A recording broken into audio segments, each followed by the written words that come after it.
What's going on, everyone? This is Timothy with the ID Consultant. I hope everyone's doing fantastic today. It is freaking crazy in California. The weather is going nuts. Clients are going nuts.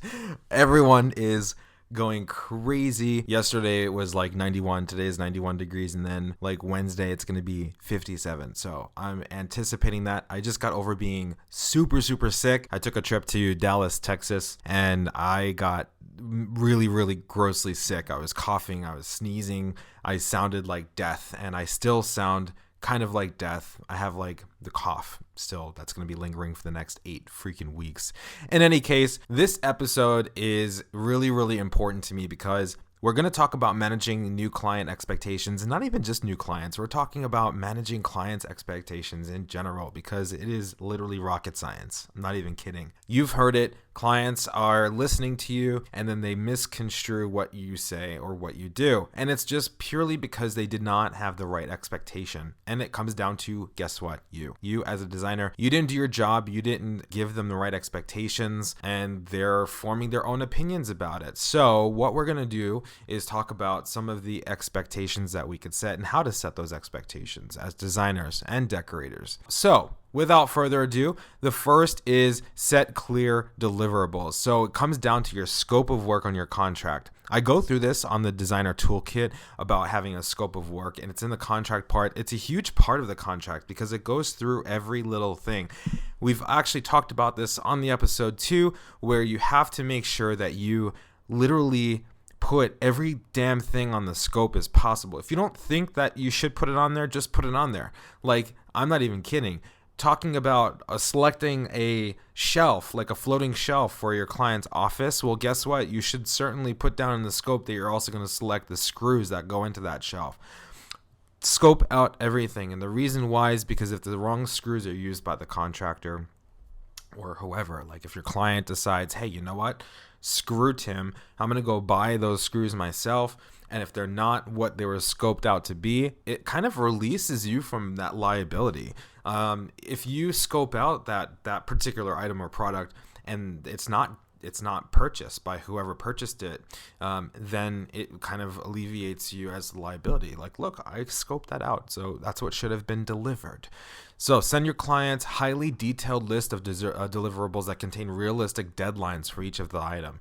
Now that's also important too, but you also have to understand with like custom furniture, it's almost impossible to give an exact deadline. It's an exact time frame, yes, but the exact day, it doesn't really work with custom furniture. You can kind of get that, but it's better to be safe than sorry. Don't ever sit there and say, hey, it's going to be delivered on November 12th, because November 11th comes and you just find out that shipment just went out and it's going to be 2 weeks because it's coming from some ambiguous place in the middle of nowhere. Guess what? Now you're in trouble by your client because you told them it's going to be delivered on the 12th, and now your whole project is delayed. We don't like that D word.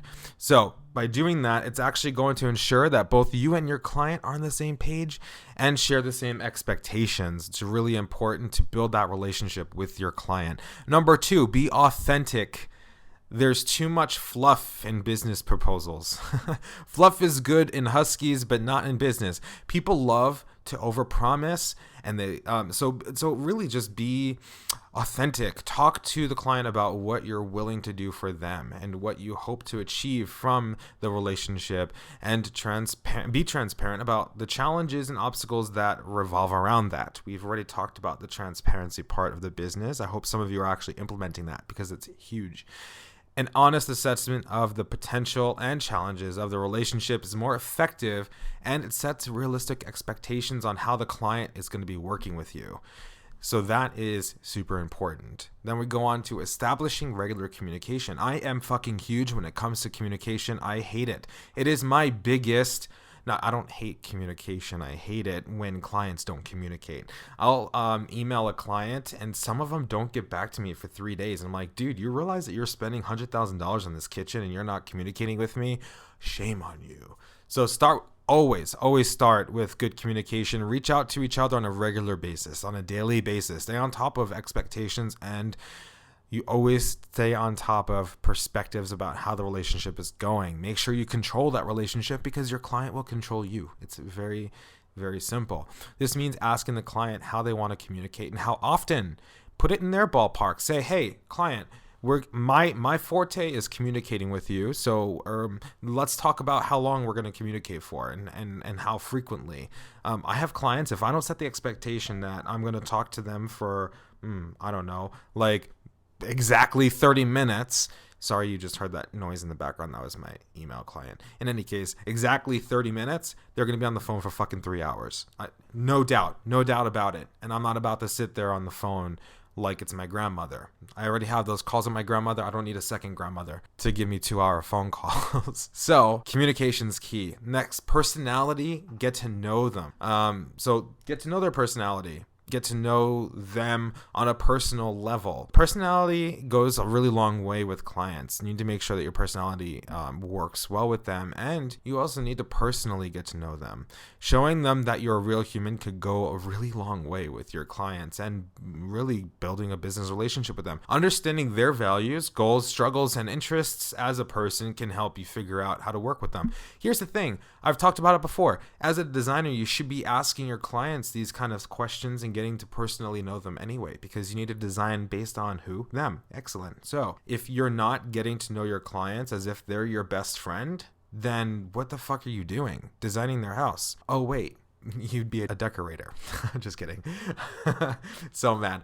In any case, sorry, I stuttered. Getting to know them, and I'm not talking about, asking them to go to dinner with you or inviting them over to your family dinner. No, just talk to them as a fucking human being. Don't talk to them like they're a client. Don't talk to them like they're some sort of person beneath you. You're a designer or a decorator. You're there for a job, but you also want to make sure that they're comfortable with you. Because if they're not comfortable with you, that's when questions arise about why it took you 3 hours to draw their kitchen in AutoCAD in 3D, and why it took you X amount of time for this and X amount of time for that. Ain't nobody got time for that. Next, always sign a contract. I think that's really a no-brainer, because you should be signing a contract, but drafting a contract prints in detail what the expectations of you as a designer is, and it also sets an expectation that the designer has for the client, and vice versa. The client also needs to have expectations too. They're hiring you. They're the one giving you the money. So their expectations also matter. Don't ever lose sight of that, ever. Next, set realistic expectations. So they must be outlined accurately from the very beginning. Don't sit there in the project and then, by the way, in the middle of the project, be like, oh, client, guess what? This is how it really has got to be. Well, no, you already screwed that up. You can't do that. So set expectations from the very beginning. That first meeting, set expectations. These discussions need to be had early on. If a client expects something that's impossible, you are setting them up for disappointment if you don't tell them that that's impossible.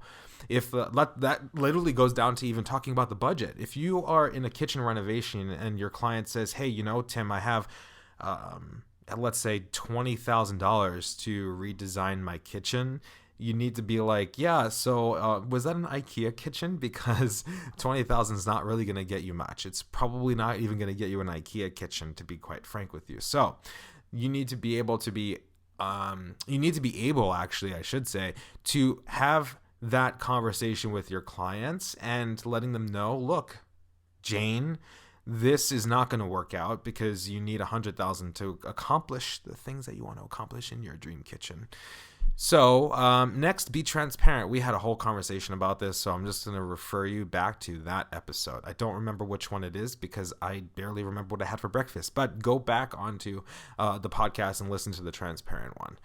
It's really, really informative. But in short, over time, you'll develop a list of reasons why your client relationships go wrong. Well, we make it a habit of sharing some of those stories on the podcast. And honestly, transparency goes to a long way. And it's a really good way to be to be able to set those right expectations. Some clients just don't want to hear your transparency shit, but that's okay because they don't need to. They should hear it anyway. You should just give it to them anyway. And I'm going to say one more. You know what? No, there's other things on my mind. Number 8, I think this is. I'm not reading. Don't worry. Be honest. This is obviously important to be clear with your clients about, what they're going to be receiving. This is something that can be done when you review the signing the contract. A clear itemized list review over the phone will provide a great deal of clarity. Clear, great deal of clarity. That doesn't sound right. It will provide a great deal of clarity. There we go. That's it. I haven't had coffee today, so I'm running on fumes at the moment, and I'm a little sick. So anyway, the most important thing is to be honest from the beginning. Again, from the beginning. Your clients want to know that they could trust you. They're giving you thousands of dollars to do their house, to renovate. This is changing their environment, their life, what they go home to every fucking day. You're changing that. The least you could do is show them you're honest. Don't fabricate shit either. I know a lot of designers who fabricate things. Actually, I'll tell you a quick story. There's this designer. Backtrack. There was a employee that I hired. Not really an employee. She was kind of like a freelancer.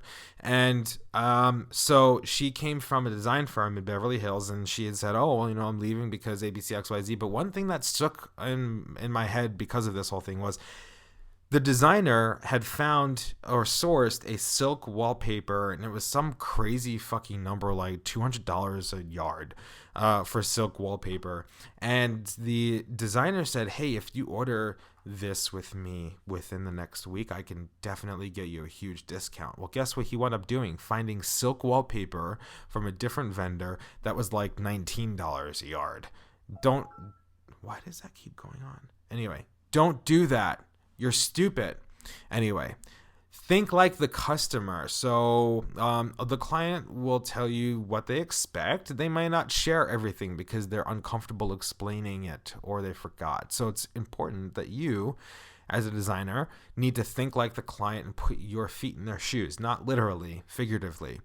Understand where they're coming from. I read clients all day, every day. Clients will tell me, yeah, my budget's $10,000, but I add a 0 to that because I know that's what they really mean. They're just afraid that you're going to spend it all. Okay. And just be confident with it. And I think I would say the last thing I could say is don't be afraid to walk away. I am guilty of this. I've taken on clients where I seriously fucking regretted dealing with them. And through the whole entire process, I literally just dread even the thought of them. I got a text and I was like, ugh, this client. And, you just need to be upfront and super clear about the deliverables and make sure that the client or partner understands this prior to the engagement.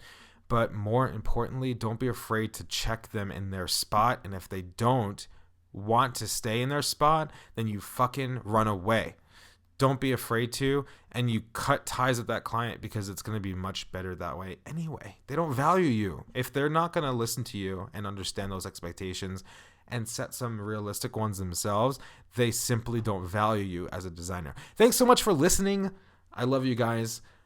Don't forget to check the website. We have tons of resources. The designer toolkit is on sale for $99, and on sale meaning it's going to be like that forever. Get it. It's got a lot of useful shit in there. You can also get the ebook. The ebook was for free, but I got so many freaking requests for it. So now I have to sell it. It's $20. It's nothing. It's like lunch money. Just go and get it. It's going to help you with your business. Put it that way. You're investing in your business. Get the designer toolkit. It's going to give you some marketing ideas. It's going to give you all this shit. And then the ebook, you can literally use that for you can't use that exact one, but you can mimic it and give that to your clients, and you're going to get more projects because of it. In any case, subscribe, give me a review, whether it's positive or negative. I don't give a shit. Just help me out with my review. And again, I love you all. Thanks so much for listening in. Namaste.